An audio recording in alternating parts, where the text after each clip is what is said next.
2004 నాడు రాజశేఖర రెడ్డి గారి నేతృత్వంలో ఏర్పడ్డ కాంగ్రెస్ ప్రభుత్వంలో 6 మంది మంత్రులు ప్రమాణ స్వీకారం చేశారు. మీకు అందరు గుర్తుంది కదా. రాష్ట్రంలో కేంద్రంలో మన్మోహన్ సింగ్ గారి నేతృత్వంలో కేంద్ర ప్రభుత్వాన్ని ఏర్పాటు చేస్తే టీఆర్ఎస్ నుంచి 2 మంత్రులు చేశారు.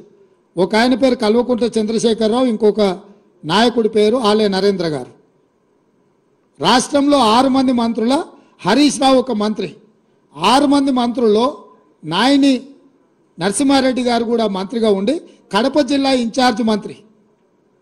2004లో కాంగ్రెస్ నేతృత్వంలో ఏర్పడ్డ ప్రభుత్వంలో ఆనాడు టీఆర్ఎస్ పార్టీ భాగస్వామ్యము మంత్రివర్గంలో ప్రభుత్వంలో ఆ ప్రభుత్వంలో 6 మంది మంత్రులలో హరీష్ రావు ఈరోజు పెడబొబ్బలు పెట్టి హరీష్ రావు గారు మంత్రిగా ఉండడమే కాదు, నాయని నరసింహారెడ్డి గారు కడప జిల్లా ఇన్ఛార్జ్ మంత్రి.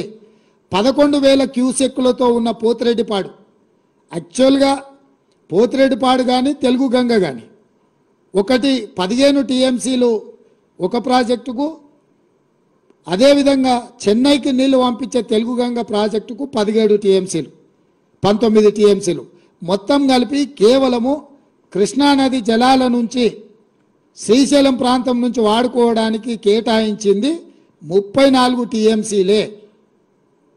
11,000 క్యూసెక్స్తోని ఉన్న పోతిరెడ్డిపాడును పొక్క పెద్దగా చేయడానికి నిర్ణయం తీసుకున్నప్పుడు నాయని నరసింహారెడ్డి గారు, హరీష్ రావు గారు, ఆనాటి చంద్రశేఖర్ గారు, విజయరామారావు గారు, కెప్టెన్ లక్ష్మీకాంతరావు గారు వీళ్ళందరూ కూడా మంత్రివర్గంలో ఉన్నప్పుడే రాజశేఖర్ రెడ్డి గారు రాయలసీమకు 11,000 క్యూసెక్స్ నుంచి 44,000 క్యూసెక్లకు పోతిరెడ్డిపాడు పొక్కను పెద్దది చేసి నీళ్లు తీసుకుపోయే నిర్ణయం జరిగినప్పుడు రాష్ట్రంలో వీళ్ళు మంత్రులు, కేంద్రంలో కేసీఆర్ మంత్రి.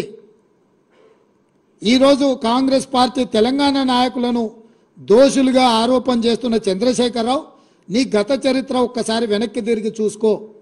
పోతిరెడ్డిపాడు ద్వారా అత్యధికంగా నీళ్లు తరలించుకెళ్లాలని నిర్ణయం జరిగినప్పుడు ఆనాటి నీ సహచరుడు నాయని నరసింహారెడ్డి గారే కడప జిల్లా ఇన్ఛార్జ్ మంత్రి. నీ అల్లుడు ఆనాటి మంత్రివర్గంలో మంత్రులు. మీరు ఆనాడు పదవులకు ఆశపడి పెదవులు మూసుకొని రాజశేఖర రెడ్డి గారి దగ్గర లొంగిపోయి తొత్తులుగా ఉండి ఆనాడు పోతిరెడ్డిపాడు పొక్క పెద్ద చేసినప్పుడు కొట్లాడింది కీర్తిశేషులు పి జనార్దన్ రెడ్డి, మర్రి శశిధర్ రెడ్డి. హైదరాబాద్ బ్రదర్స్గా తెలంగాణకు తీరని అన్యాయం జరుగుతుందని పోతిరెడ్డిపాడు ద్వారా నీళ్లు తరలిస్తే తెలంగాణ ఎడారిగా మారుతుందని కొట్లాడింది తెలంగాణ కాంగ్రెస్ పార్టీ నాయకులు పి జనార్దన్ రెడ్డి, మర్రి శశిధర్ రెడ్డి. మేము అభ్యంతర పెట్టిన రోజు, మా నాయకులు అభ్యంతర పెట్టిన రోజు నువ్వు మా వాళ్ళకి అండగా నిలబడకుండా నువ్వు రాజశేఖర రెడ్డి గారికి అండగా నిలబడి ఆనాడు పదవుల కోసం తెలంగాణ హక్కులను తాకట్టు పెట్టిందే ఈ చంద్రశేఖరరావు. ఇవాళ ఆ 44,000 క్యూసెక్స్ని 80,000 క్యూసెక్స్కి జగన్మోహన్ రెడ్డి మళ్ళీ వచ్చిన తర్వాత వీటిని పెంచడానికి ప్రయత్నం చేసిండు. ఇది పక్కన పెడితే తెలంగాణకు పూర్తిగా ఎడారిగా మార్చే Rayalaseema lift irrigation G O R T number 203 ఎన్నడొచ్చింది జీవో?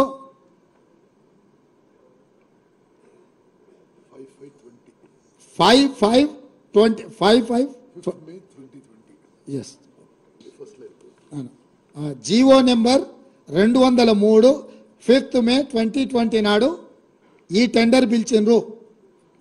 ఈ జీవో వచ్చింది అంటే దాదాపుగా పర్ డే 8 టీఎంసీని తీసుకెళ్లడానికి రాయలసీమకు స్పష్టంగా Andhra Pradesh had issued GORT number 203 dated 5/5/2020 to take up Rayalaseema lift irrigation to draw 92,592 cusecs అంటే 8 టీఎంసీ పర్ డే.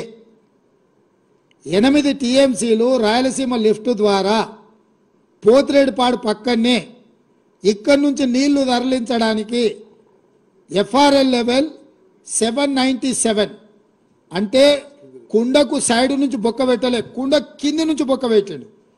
రాయలసీమలో 834 ఫీట్ లెవెల్లో నీటి నిల్వ ఉంచాలి అని అంటే 797 ఫీట్ల దగ్గర అంటే బురద కూడా తరలించకపోవడానికి రాయలసీమ లిఫ్ట్ ఇరిగేషన్కు మే 5, 2020 నాడు జీవో నెంబర్ 203 విడుదల జరిగింది. జగన్మోహన్ రెడ్డి గారు ఆంధ్రప్రదేశ్ ముఖ్యమంత్రిగా ఈ కార్యక్రమాలు చేపట్టిండు. దీనికంటే ముందు ఏ రోజు ఈయన ఇంటికి జగన్మోహన్ రెడ్డి గారు వచ్చిండ్రు, ఆల్మోస్ట్ దానికంటే జనవరి 14, 2020 జనవరి 14, 2020 నాడు జగన్మోహన్ రెడ్డి గారు ప్రగతి భవన్లో కేసీఆర్ను కలిసి పంచభక్ష పరమాణాలు తిని కృష్ణానది మీద జలాల మీద 6 గంటలు రివ్యూలు చేసి కేసీఆర్ గారే జీఓఆర్టీ నెంబర్ 203 2020 నాటిది రాయలసీమ లిఫ్ట్ ఇరిగేషన్కు ప్రగతి భవన్లో కేసీఆర్ జగన్మోహన్ రెడ్డి కూర్చొని 6 గంటలు ఈ మొత్తం సాగునీటి ప్రాజెక్టుల మీద సమీక్ష చేసి రాయలసీమ లిఫ్ట్ ద్వారా పర్ డే 8 టీఎంసీలు తరలించకపోవడానికి కేసీఆర్ అనుమతి ఇచ్చిండ్రు. అంటే తెలంగాణకు ఇంకొక పిడుగు లాంటి వార్త రాయలసీమ లిఫ్ట్ ఇరిగేషన్. తండ్రి పోతిరెడ్డిపాడు పొక్కబెట్టి 4 టీఎంసీలు పర్ డే తరలించకపోతే కొడుకొచ్చి కేసీఆర్ ఇంటికే వచ్చి ప్రగతి భవన్లో ప్రజల సొమ్ముతో కట్టిన ప్రగతి భవన్లో వీళ్ళిద్దరు పంచపక్ష ప్రమాణాలు తిని 6 గంటలు కృష్ణానది జలాల మీద చర్చలు చేసి రోజుకి 8 టీఎంసీల నీళ్లు రాయలసీమ లిఫ్ట్ ద్వారా తరలించకపోవడానికి కేసీఆర్ అనుమతించి కేసీఆర్ ఇంట్లోనే ఆమోదం పొందిన జీవో 203 మీకు మే 5, 2020 నాడు దీనికి ఆమోదం పొందారు. దాని తర్వాత దీని టెండర్లు అయిపోయి దీన్ని పూర్తి చేసి దీన్ని అగ్రిమెంట్లు చేసే సందర్భం వచ్చినప్పుడు 5 ఆగస్టు రోజు 2020 నాడు రివర్ మేనేజ్మెంట్ బోర్డు మీటింగ్ పిలిచింది. ఆ రోజు మీటింగ్కి పోతే ఈ టెండర్ అగ్రిమెంట్ జరగకుండా అభ్యంతరం పెట్టడానికి అవకాశం ఉండే. కానీ 10 తారీఖు నాడు 10/8/2020 నాడు ఈ టెండర్ లాస్ట్ డేట్ ఉండే. 5 ఆగస్టు 2020 నాడు Krishna river management board meeting పిలిచింది కేంద్ర ప్రభుత్వం. 5 తారీఖు నాడు వెళ్ళి ఈ 203 జీవో మీద అభ్యంతరం పెట్టి ఈ టెండర్లను కొనసాగించకుండా టెండర్ల ఒప్పందాలు జరగకుండా టెండర్లను అడ్డుకోవడానికి అవకాశం ఉంటే చంద్రశేఖరరావు గారు 5 ఆగస్టు 2020 నాడు సమావేశానికి పోకుండా ఒక లేఖ రాసిండు. ఏమని? ఆగస్టు 20 వరకు నేను చాలా కార్యక్రమాలలో బిజీగా ఉన్నా, ఆగస్టు 20 తర్వాత నువ్వు సమావేశం పెడితే నేను వస్తా అని చెప్పి ఇరిగేషన్ సెక్రటరీ రజత్ కుమార్తోని ఆయన లేఖ రాపిచ్చిండు. ఆ రోజు ఉండే ఇరిగేషన్ ఎందుకు లేఖ రాపిచ్చిండు? 10/8/2020 నాడు ఈ రాయలసీమ లిఫ్ట్ ఇరిగేషన్ టెండర్లు తెలిసి ఒప్పందాలు ఈ లోపల అయిపోతాయి, మెగా కృష్ణారెడ్డికి కాంట్రాక్టులు కట్టబెట్టిన తర్వాత అప్పుడు పోయి మాట్లాడవచ్చులే అని చెప్పి కేవలం కమిషన్లకు లొంగిపోయి జగన్మోహన్ రెడ్డితోని చీకటి ఒప్పందం చేసుకొని 5 ఆగస్టు 2020 నాడు రివర్ మేనేజ్మెంట్ బోర్డు కేంద్ర ప్రభుత్వం పిలిచిన మీటింగుకు వెళ్ళలేదు. మీటింగ్లో రాయలసీమ లిఫ్ట్ మీద అభ్యంతరం పెట్టలేదు. అందుకే 10 ఆగస్టు 2020 నాడు టెండర్లు తెరిచిండ్రు. టెండర్లు ఒప్పందాలు జరిగినాయి. రాయలసీమ లిఫ్ట్ 8 టీఎంసీలు తరలించకపోవడానికి పనులు పూర్తి అవ్వే పరిస్థితి వచ్చింది. రాయలసీమ లిఫ్ట్ ఈరోజు అక్కడ పునాది రాయబడి పూర్తి కావడానికి కేసీఆర్ ధనదాహము, కేసీఆర్ ఈ రాయలసీమ లిఫ్ట్ నుంచి కృష్ణానది జలాలను తరలించకపోవడానికి ఇదొక కుట్ర జరిగింది. అదేవిధంగా చంద్రబాబు నాయుడు గారు ఉన్నప్పుడు ముచ్చుమర్రి కట్టిండ్రు. ముచ్చుమర్రి కూడా సేమ్ 800 ఎఫ్ఆర్ఎల్ లెవెల్లో 800 ఫీట్ల దగ్గర ముచ్చుమర్రి నుంచి రోజుకు 1/2 టీఎంసీ పైన తరలించకపోవడానికి చంద్రబాబు నాయుడు గారు కూడా ఆయన చేతనైన దెబ్బ చంద్రబాబు నాయుడు గారు కూడా వేసారు. చంద్రబాబు నాయుడు గారు 1/2 టీఎంసీ దెబ్బేసినప్పుడు చంద్రశేఖరరావు ముఖ్యమంత్రి, హరీష్ రావు సాగునీటి పారుదల శాఖ మంత్రి, జగన్మోహన్ రెడ్డి గారు 8 టీఎంసీలు రాయలసీమ లిఫ్ట్ ద్వారా తరలించకపోవడానికి వచ్చినప్పుడు ముఖ్యమంత్రి సాగునీటి పారుదల శాఖ మంత్రి చంద్రశేఖర్ రావే. అంటే ఈరోజు దాదాపుగా 12-13 టీఎంసీల నీళ్లను, అది పోతిరెడ్డిపాడు కావచ్చు, రాయలసీమ లిఫ్ట్ కావచ్చు, లేకపోతే ముచ్చుమర్రి ప్రాజెక్టు కావచ్చు, ఇవన్నీ నీళ్లు తరలించకపోవడానికి 2004 నుంచి 2023 వరకు ఈ మొత్తం రోజులల్లా పోతిరెడ్డిపాడు రాజశేఖర రెడ్డి తీసుకుపోయినప్పుడు కేసీఆర్ కేంద్ర మంత్రి, హరీష్ రావు రాష్ట్ర మంత్రి. 2014 తర్వాత జరిగిన ముచ్చుమర్రి కావచ్చు, రాయలసీమ లిఫ్ట్ కావచ్చు, ఈ ప్రాజెక్టులను అన్నిటినీ మొదలుపెట్టింది, పూర్తి చేసింది, కృష్ణానది జలాలను తరలించకపోయింది చంద్రశేఖరరావు అధికారంలో ఉన్నప్పుడే, ముఖ్యమంత్రిగా ఉన్నప్పుడే ఈ మొత్తం తతంగం అంతా జరిగింది. అదేవిధంగా ఈరోజు నేను కొన్ని విషయాలను తెలంగాణ ప్రజలకు చెప్పదలుచుకున్నాను. కృష్ణానది జలాలు కర్ణాటక రాష్ట్రం నుంచి కృష్ణా బచావ్ ట్రిబ్యునల్ కేటాయించిన నీళ్లు మహారాష్ట్ర, కర్ణాటక, ఉమ్మడి ఆంధ్రప్రదేశ్ కేటాయించారు. తెలంగాణ రాష్ట్రానికి జూరాల ద్వారా మహబూబ్నగర్ జిల్లాలో కృష్ణానది జలాలు వస్తాయి.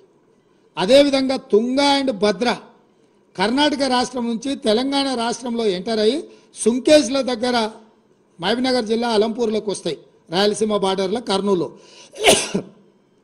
జూరాల నుంచి వచ్చే నీళ్లు, సుంకేజ్ల నుంచి వచ్చే నీళ్లు, కృష్ణానది జలాలు, తుంగభద్ర జలాలు కలిసి మహబూబ్నగర్ జిల్లాలో మొదలయ్యి ఆ నీళ్లు మహబూబ్నగర్ జిల్లా నుంచి తరలి వెళ్ళి రాయలసీమలోకి ఎంటర్ అయ్యి కర్నూలు జిల్లాలో మొత్తం ప్రవహించుకుంటా మళ్ళీ శ్రీశైలం దగ్గర అటు రాయలసీమకు ఇటు తెలంగాణకు ఉండే శ్రీశైలం ప్రాజెక్టు దగ్గరకు వస్తున్నాయి. అంటే మహబూబ్నగర్ జిల్లాలో ప్రయాణమైన కృష్ణానది జలాలు, తుంగభద్ర జలాలు ఇక్కడ మొదలయ్యి ఇక్కడ నుంచి కంప్లీట్గా రాయలసీమకి వెళ్ళి రాయలసీమ నుంచి మళ్ళీ శ్రీశైలం దగ్గర అటు రాయలసీమ ఇటు తెలంగాణ సరిహద్దుల్లో శ్రీశైలం ప్రాజెక్టు దగ్గరకు వస్తున్నాయి.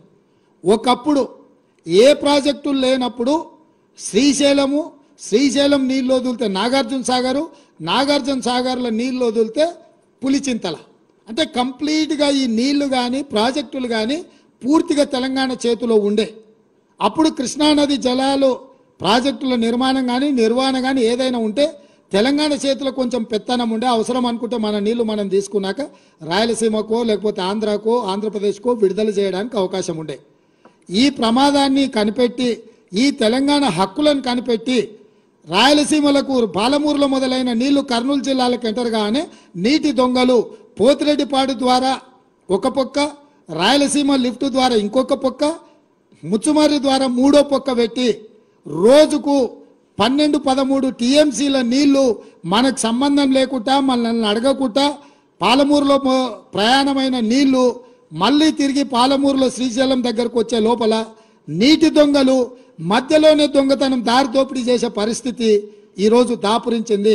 ఈ దారి దోపిడీ, జల దోపిడీ జరగడానికి కారణం కల్వకుంట్ల చంద్రశేఖరరావు. ఈ కల్వకుంట్ల చంద్రశేఖరరావు అటు చంద్రబాబు నాయుడుతో, అంతకంటే ముందు రాజశేఖర రెడ్డితో, ఆ తర్వాత జగన్మోహన్ రెడ్డితో ఒత్తిడికి లొంగియో, పదవులకు లొంగిపోయో, లేకపోతే కాంట్రాక్టర్లు ఇచ్చే కమిషన్లకు లొంగిపోవడంతో ఈరోజు తెలంగాణకు తీరని అన్యాయము. ముఖ్యంగా మహబూబ్నగర్, నల్గొండ కింద ఖమ్మం వరకు కృష్ణానది జలాల మీద ఆధారపడ్డ ప్రాజెక్టులన్నీ కూడా ఈరోజు ఎడారిగా మారుతున్నాయి. ఆనాడు తెలంగాణ ప్రాంత ప్రజలు కొట్లాడితే 2003లో కల్వకుర్తి లిఫ్ట్ ఇరిగేషన్ నాగం జనార్దన్ రెడ్డి లాంటి వాళ్ళు కొంతమంది ఆ రోజు గట్టిగా పట్టుబడితే 2003లో కల్వకుర్తి ఎత్తిపోతలకు పునాది రాయబడ్డది. రాజశేఖర రెడ్డి గారు వచ్చినాక ఆ రోజు 25 టీఎంసీలతో మొదలైన ప్రాజెక్టు 80-90 టీఎంసీల వరకు పెంచి ప్రాజెక్టును, ఆయకట్టును పెంచి కల్వకుర్తి లిఫ్ట్ ఇరిగేషన్ పనులు మొదలుపెట్టారు. కానీ ఉమ్మడి రాష్ట్రంలో ఆ ప్రాజెక్టులు పూర్తి కాలే. పాలమూరు జిల్లా ప్రజలు, నల్గొండ జిల్లా ప్రజలు కొట్లాడితే కల్వకుర్తి ప్రాజెక్టు ఎత్తిపోతల మీద, మిగులు జలాల మీద, వరద జలాల మీద మీరు నిర్మిస్తుండ్రు, మాకు మిగులు జలాల మీదనో లేకపోతే నికర జలాల మీదనో ప్రాజెక్టులు కావాలని మళ్ళీ కొట్లాడితే ఆనాడు డీకేఆర్ చిన్నారెడ్డి, ఉత్తమ్ కుమార్ రెడ్డి, కోమటిరెడ్డి వీళ్ళందరూ పట్టుబట్టి కొట్లాడితే ఆ రోజు ఎస్ఎల్బిసి టన్నెల్ ప్రాజెక్టును 2006-07లో రాజశేఖర రెడ్డి గారు మంజూరు చేసిండ్రు. దాదాపుగా పర్ డే టన్నెల్ ద్వారా లిఫ్ట్ లేకుండా పర్ డే ఆఫ్ టీఎంసీ తరలించే ఎస్ఎల్బిసి ప్రాజెక్టును ఆ రోజు రాజశేఖర రెడ్డి గారు ముఖ్యమంత్రిగా ఉన్నప్పుడు జలయజ్ఞంలో భాగంగా తెలంగాణకి ఇచ్చిండ్రు. 3,60,000 ఎకరాలకు నీళ్ళు ఇవ్వడానికి అవకాశం ఉండే ఎస్ఎల్బిసి ఉమ్మడి రాష్ట్రంలో 42 కిలోమీటర్లు టన్నెల్ను తవ్వడానికి టీపీఎం మిషన్లతో పనులు మొదలు పెడితే తెలంగాణ రాష్ట్రం వచ్చే సమయానికి 30 కిలోమీటర్లు పూర్తి చేసిండ్రు. 8 ఏళ్లలో వాళ్ళు 30 కిలోమీటర్లు టన్నెల్ కొట్టి శ్రీశైలంలో టైగర్ రిజర్వ్ ఫారెస్ట్ అనుమతులను తెచ్చుకోవడం కష్టమని టన్నెల్ బోర్ మిషన్ ద్వారా ఆ రోజు పనులు మొదలుపెట్టారు. సరిగ్గా 10 కిలోమీటర్లు పెండింగ్ ఉన్న టన్నెల్ ప్రాజెక్టును ఎస్ఎల్బిసిని కేసీఆర్కి అప్పచెప్తే ఈ 10 ఏళ్లలో ఆయన టన్నెల్ బోర్ మిషన్తోని టన్నెల్ కొట్టింది ఎంత అంటే 1 కిలోమీటర్, ఒకే 1 కిలోమీటర్. ఇంకా 9 కిలోమీటర్లు ఎస్ఎల్బిసి పూర్తి కాక ఆడ ప్రాజెక్ట్ ఏడుస్తున్నది. ఆ ఎస్ఎల్బిసి ప్రాజెక్టు పూర్తి చేసి ఉంటే నల్గొండ జిల్లాలో గ్రావిటీ ద్వారా దాదాపుగా 3,50,000 ఎకరాలకు నీళ్ళు ఇవ్వడానికి రిజర్వాయర్లు నింపుకోవడానికి అవకాశం ఉండే. తెలంగాణ వచ్చిన అదే నిర్లక్ష్యం, అదేవిధంగా తెలంగాణకు అన్యాయం చేసిన ఎస్ఎల్బిసి ప్రాజెక్టును పూర్తి చేయలేదు. ఇవాళ మళ్ళీ మేము వచ్చిన తర్వాత మొన్న ఉత్తమ్ కుమార్ రెడ్డి గారి నేతృత్వంలో ఎస్ఎల్బిసి ప్రాజెక్టును ఎట్లా పూర్తి చేయాలి త్వరితగతిన.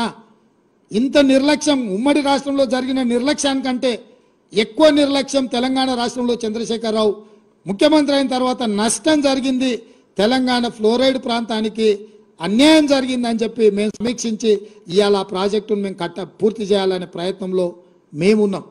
అదేవిధంగా ఆనాడు 2003-04లో మొదలైన కల్వకుర్తి లిఫ్ట్ ఇరిగేషన్ 14 వరకు 10 ఏళ్లలో పూర్తి కాలే. పోనీ ఈ 10 ఏళ్లలో కల్వకుర్తి ప్రాజెక్ట్ ఏమైనా పూర్తి అయిందా? ఈరోజు ఆ ప్రాజెక్టు కూడా 10 ఏళ్ళు చంద్రశేఖరరావుకు అప్పచెప్తే కల్వకుర్తి ఎత్తిపోతల పథకం పూర్తి కాలేదు, దాని కింద రావాల్సిన నీళ్లు రాలేదు. ఇదే కాకుండా 2013లో పాలమూరు రంగారెడ్డి ఎత్తిపోతల ప్రాజెక్టును కిరణ్ కుమార్ రెడ్డి అంత తెలంగాణను వ్యతిరేకించిన కిరణ్ కుమార్ రెడ్డిని కూడా పాలమూరు జిల్లా లీడర్లందరూ పట్టుబట్టి, రంగారెడ్డి జిల్లా లీడర్లందరూ కాంగ్రెస్ వాళ్ళు పట్టుబట్టి పాలమూరు రంగారెడ్డి ఎత్తిపోతల పథకానికి పర్ డే 2 టీఎంసీల నీళ్లు ఎత్తుకోవడానికి పాలమూరు రంగారెడ్డి ఎత్తిపోతల ప్రాజెక్టును ఇచ్చినాం. ఆ రోజు 28,000 కోట్లతోని పూర్తి చేయాల్సిన ప్రాజెక్టును 67,000 కోట్ల రూపాయలకు అంచనాలు పెట్టి ఇప్పటికి 30,000 కోట్ల రూపాయలు ఖర్చు పెట్టిండు. 1 ఎకరాకు కూడా 1 గుంటకు కూడా నీళ్ళు ఇవ్వలేదు. ఈ 10 ఏళ్ళు పాలమూరు రంగారెడ్డి ఎత్తిపోతల పథకం పడవ పడ్డది. ఈ లోపల జగన్మోహన్ రెడ్డి వచ్చి దానికి అనుమతి లేని ప్రాజెక్ట్ అని కోర్టుకు వెళ్ళి స్టే తీసుకొచ్చి 2014లో రాగానే ఆ ప్రాజెక్టును 2 ఏళ్లలో పూర్తి చేస్తాను, 2 ఏళ్ళు కాదు 5 ఏళ్లలో ఒకవేళ నువ్వు పూర్తి చేసిన 2019 లోపలనే పాలమూరు రంగారెడ్డి ఎత్తిపోతల ప్రాజెక్టు పూర్తి అయిన ఉంటే 10 లక్షల ఎకరాలకు నీళ్లు వచ్చేవి. నువ్వు ఆ ప్రాజెక్టు పూర్తి చేయకపోను, నువ్వు పిలిచి పంచపక్ష ప్రమాణాలు పెట్టిన జగన్మోహన్ రెడ్డి కోర్టుల్లో కేసులేసి పాలమూరు రంగారెడ్డి ఎత్తిపోతల ప్రాజెక్టును పడావు పెట్టించిండు. ఈ పాపానికి కూడా నువ్వే కారణం చంద్రశేఖరరావు. అదేవిధంగా ఈరోజు పదే చంద్రశేఖరరావు అంటున్నాడు, కాంగ్రెస్ అధికారంలోకి రాగానే మేము ప్రాజెక్టులను కేంద్ర ప్రభుత్వానికి మేము స్వాధీనం చేసినాం, దీనికి పూర్తిగా బాధ్యత ఈరోజు కాంగ్రెస్ ప్రభుత్వం బాధ్యత వహించాలి, దాంట్లో భాగంగానే మేము ప్రజా ఉద్యమాలు చేస్తామని మాట్లాడుతున్నారు. నువ్వు ప్రజా ఉద్యమాలు చేయడానికి ప్రజల దగ్గరకు పోతే చెప్పు తీసుకొని కొడతారు.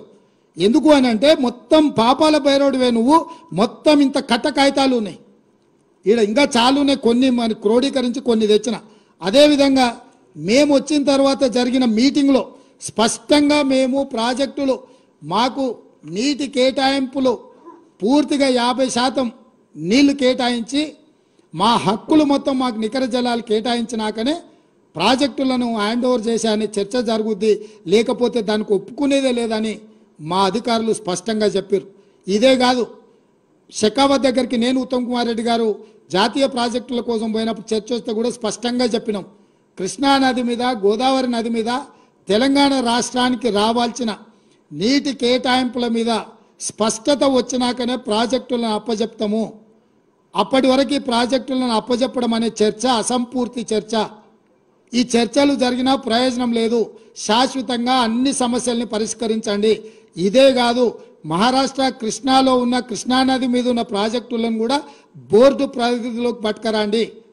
తెలంగాణను తీసుకొచ్చి ఆంధ్రప్రదేశ్ను తెచ్చి కర్ణాటకను వదిలితే కర్ణాటక మాకు వదలాల్సిన నీళ్లు వదలకపోతే అడిగేవాడే లేడు. కాబట్టి కృష్ణానది మహారాష్ట్రలో పుట్టిన కాడ నుంచి ఆంధ్రప్రదేశ్లో సముద్రంలో కలిసే వరకు ఉన్న అన్ని ప్రాజెక్టులను బోర్డు పరిధిలోకి పట్టుకొచ్చినప్పుడు సరైన న్యాయం జరుగుద్దని చెప్పి నేను ఉత్తమ్ కుమార్ రెడ్డి గారు జలశక్తి మంత్రి షెకావత్ గారికి చెప్పడం జరిగింది. అదేవిధంగా వాళ్ళు తప్పుడు మీటింగ్ మినిట్స్ రాస్తే స్పష్టంగా 27/1/2024 నాడు రాహుల్ బొజ్జా వాళ్ళు రాసిన మీటింగ్ మినిట్స్ మీద ఉత్తమ్ కుమార్ రెడ్డి గారి అనుమతితోటి స్పష్టంగా మీరు రాసిన మీటింగ్ మినిట్స్ను మేము అభ్యంతర పెడుతున్నాము. And the proposal of handing over of adworks to KRMB, members of Telangana stated that they will discuss the matter with the government and communicate its views. But the same was recorded as Telangana had agreed to hand over the components, which is not correct. This part of minutes need to be amended accordingly. స్పష్టంగా మీరు తప్పుడు meeting minutes మేము మాట్లాడింది ఒకటి మీరు చేసింది ఒకటి, మీరు చేసింది తప్పు, మీ తప్పుడు మీటింగ్ మినిట్స్ మేము ఒప్పుకుంటలేము, వాటిని పూర్తిగా మీరు మార్చండి అని 27 జనవరి నాడు మళ్ళీ మా ప్రభుత్వం స్పష్టంగా లేఖ రాసింది కేంద్ర ప్రభుత్వానికి. ఇరిగేషన్ సెక్రటరీ స్పష్టంగా ఉత్తమ్ కుమార్ రెడ్డి గారి నా అనుమతితోటి రాసిన లేఖ స్పష్టంగా తెలంగాణ వాటా నీళ్లు తెలంగాణ ప్రాజెక్టుల మీద హక్కులు మేము కొట్లాడి మేము సాధించాలనే ప్రయత్నం చేస్తుంటే ఈరోజు అధికారం కోల్పోయిన నిస్పృహతో దిక్కుమాలిన ఆలోచనతోటి ఇంట్లో నుంచి బయటకు వెళ్ళడానికి మొహం జల్లక ఏదో ఒక వంకతోని బయటికి రావాలని మామ అల్లుళ్ళు ఈరోజు కుట్ర చేస్తున్నారు. నేను సూటికి ఒక్క మాట అడగదలుచుకున్న చంద్రశేఖరరావు, నీకేమాత్రం సిగ్గున ఒక్క మాటకు సమాధానం చెప్పు. ఇక్కడ ఎన్నికల రోజు పోలింగ్ రోజు పొద్దున్నే నాగార్జున సాగర్ భూభాగం మొత్తం తెలంగాణలో ఉంది. నాగార్జున సాగర్ ప్రాజెక్టు కంప్లీట్గా తెలంగాణ స్వాధీనంలో ఉంది. కనీసము శ్రీశైలం అన్న సగం వాళ్ళ చేతిలో ఉంది, సగం మన చేతిలో ఉంది. జగన్మోహన్ రెడ్డి పోలీసులు తుపాకులు వేసుకొని నాగార్జున సాగర్ డ్యామ్ మీదకి వచ్చి ప్రాజెక్టును హ్యాండ్ ఓవర్ చేసుకోరు. ఈ సన్నాసి రండా జగన్మోహన్ రెడ్డి తెలంగాణలోకి వచ్చి నాగార్జున సాగర్ ప్రాజెక్టును ఆక్రమించుకుంటే నోట్లకెళ్ళి మాట వెళ్ళలే. రండ పనులు చేసింది లొంగిపోయింది నువ్వు చంద్రశేఖరరావు. నువ్వు రండగాడు కాబట్టి జగన్మోహన్ రెడ్డి వచ్చి నాగార్జున సాగర్ మీద తుపాకులు పెట్టి ప్రాజెక్టును హ్యాండ్ ఓవర్ చేసుకుండు. అదే కాంగ్రెస్ అధికారంలో ఉన్నప్పుడు వచ్చి చూడమను, ఇవాళ రమ్మను, వచ్చి నాగార్జున సాగర్ మీదకి రమ్మను జగన్మోహన్ రెడ్డిని. నువ్వు రండగాడివి, జగన్మోహన్ రెడ్డికి ప్రాజెక్టును తాకట్టు పెట్టి తుపాకులు తీసుకొని వచ్చి నాగార్జున సాగర్ డ్యామ్ను ఆక్రమించుకుంటే పల్లెత్తు మాట మాట్లాడలేదు. నువ్వు పోయి కేంద్ర ప్రభుత్వానికి ప్రాజెక్టులను హ్యాండ్ ఓవర్ చేయడానికి నిధులను కేటాయించినోడు నువ్వు వచ్చి మమ్మల్ని బదనాం చేస్తావా, మా మీద మాట్లాడతావా? వాస్తవాలు ఇట్లుంటే అబద్ధాలతోని అధికారం కోల్పోయిన నిరాశ నిస్పృహలతోటి ఈరోజు మమ్మల్ని బదనాం చేసే కార్యక్రమం పెట్టిండు. అందుకే నేను సూటిగా ఈ ఆధారాలు మీ ముందలు చెప్పి మీ ముందర మాట్లాడితే రేవంత్ రెడ్డి సెక్రటేరియట్లో సమావేశం పెట్టి చాలా మాట్లాడిండు. ఆయన కథ ఏంది, ఆయన కమామీస్ ఏందని ఆయన మాట్లాడతాడు. అందుకే నేను సూటిగా ఈరోజు మంత్రివర్గ సమావేశం అవుతుంది. అసెంబ్లీ సమావేశాలు ఎప్పటి నుంచి ఉంటాయో సాయంత్రం వరకు మీకు చెప్తాము. అసెంబ్లీ సమావేశాలలో వైట్ పేపర్ ప్రాజెక్టుల మీద రిలీజ్ చేస్తాం, ప్రాజెక్టుల హ్యాండ్ ఓవర్ మీద చర్చ పెడతాం. 48 గంటలు నువ్వు కోరుకుంటే ఇంకెక్కువ కావాలన్నా తలుపులు మూద్దాం, భోజనాలు అక్కడనే పెడతాం, బట్టలు తెచ్చుకో, మేము వస్తాం. మామ అల్లుడు మీరు ఇద్దరు రాండి, లేకపోతే ఎంబడి కొడుకుని తెచ్చుకోరు, అవతల మీ బిడ్డ ఉంటే ఆమెను కూడా ఉమ్మడి సమావేశాలు పెడతాం. ఒకవేళ చర్చ చేద్దామంటే శాసన మండలి శాసనసభ ఉమ్మడి సమావేశాలు ప్రత్యేకంగా ప్రాజెక్టుల మీద జలాల మీద చర్చ పెడతాము. మాకెవ్వరు లేరు, నేను మా ఉత్తమ్ కుమార్ రెడ్డి గారు ఇద్దరమే మాట్లాడతాం. సంబంధిత శాఖ మంత్రిగా వారు మాట్లాడతారు, ముఖ్యమంత్రిగా నేను మాట్లాడతా. చంద్రశేఖరరావు, హరీష్ రావు, తారక రామారావు, కవితారావు నలుగురు మీరు ఒకరి తర్వాత ఒకరు అలచిపోకుంటే ఎంతసేపు అయినా మాట్లాడదాం, చర్చ చేద్దాం. నీకు చిత్తశుద్ధి ఉంటే, నీకు నిజాయితీ ఉంటే ఈ చర్చలకు రాకుండా ముఖం చాటేయకు చంద్రశేఖరరావు. నీకు నిజంగానే నిజాయితీ ఉంటే నీ 10 ఏళ్ల పరిపాలనలో తెలంగాణ ప్రాంతాన్ని, ఎడారిగా ఉన్న తెలంగాణ ప్రాంతాన్ని సస్యశ్యామలం చేయడానికి పచ్చని పైర్లు పంటలు పండడానికి నువ్వు కృషి చేస్తే పూర్తిగా నదీ జలాల మీద సాగునీటి ప్రాజెక్టుల మీద చర్చ చేద్దాము. చర్చ జరిగినంతసేపు నువ్వు కూర్చోవాలి. నువ్వు మాట్లాడినంతసేపు ఎంతసేపు అయినా మాట్లాడు, నువ్వు నీకు అనుమతిస్తాము, నిన్ను అభ్యంతర పెట్టము. నువ్వు నీ అల్లుడు, ఎందుకంటే 5 ఏళ్ళు ఆయన మంత్రి 5 ఏళ్ళు ఈయన మంత్రి సాగునీటి ప్రాజెక్టు, 5 ఏళ్ళు ఈయన ముఖ్యమంత్రి 10 ఏళ్ళు ఈయన ముఖ్యమంత్రి 5 ఏళ్ళు ఆయన ఆర్థిక మంత్రి. వ్యవహారం అంతా మామాళ్ళ మధ్యలోనే జరిగింది. మీకు పూర్తిగా అవకాశం ఇస్తాం. ఒక్క నిమిషం కూడా నీ మైక్ కట్ చేయం చంద్రశేఖరరావు, రా.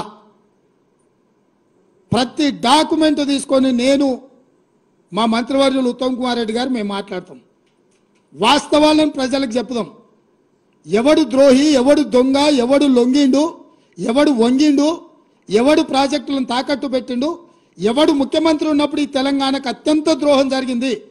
ఉమ్మడి రాష్ట్రంలో జరిగిన అన్యాయానికంటే 60 ఏళ్ళు ఉమ్మడి రాష్ట్రంలో జరిగిన పరిపాలనలో జరిగిన నష్టానికంటే చంద్రశేఖరరావు ముఖ్యమంత్రి అయిన 10 ఏళ్లలోనే కృష్ణానది జలాలలో తెలంగాణకు తీరని అన్యాయం జరిగింది. నేను నిర్దిష్టమైన ఆరోపణ చేస్తున్నా.